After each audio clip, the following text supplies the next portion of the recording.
of the 17 largest pharmaceutical companies, but they've all agreed, have now agreed to drastically lower drug prices for their American patients, for the American people and patients.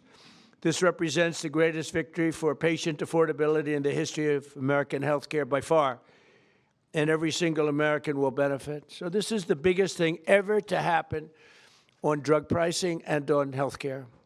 This will have a tremendous impact on healthcare itself.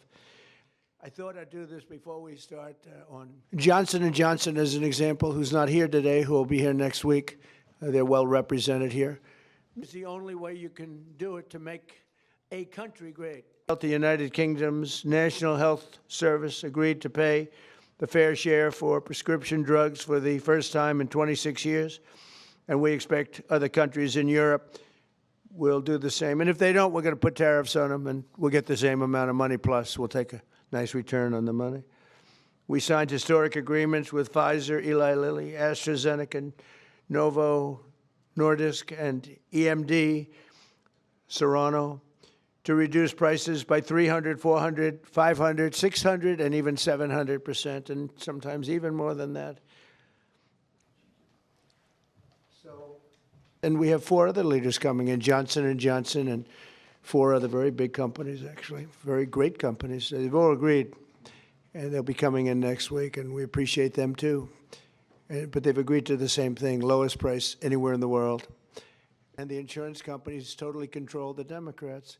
Because I would say that maybe with one talk, they would be willing to cut their prices by 50, 60, or 70%. They've made a fortune, and we appreciate them too. All of the billions and billions, ultimately trillions and trillions of dollars that's paid to these companies, we're going to pay directly to the people.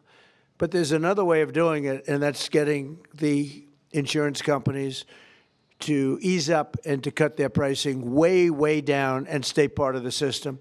So I'm going to call a meeting. It could be in Florida this coming week, or it could be back in the White House the first week, not the second or third week. I'm going to call a meeting of the big insurance companies that have gotten so rich by receiving money, and really much, far, far more money than they're entitled to. And I have a feeling maybe if they would act like these incredible, brilliant, responsible citizens behind me, people that love our country, and they love the world. I mean, frankly, these are international companies for the most part. I'm going to call a meeting of the insurance companies. I'm going to see if they get their price down, to put it very bluntly.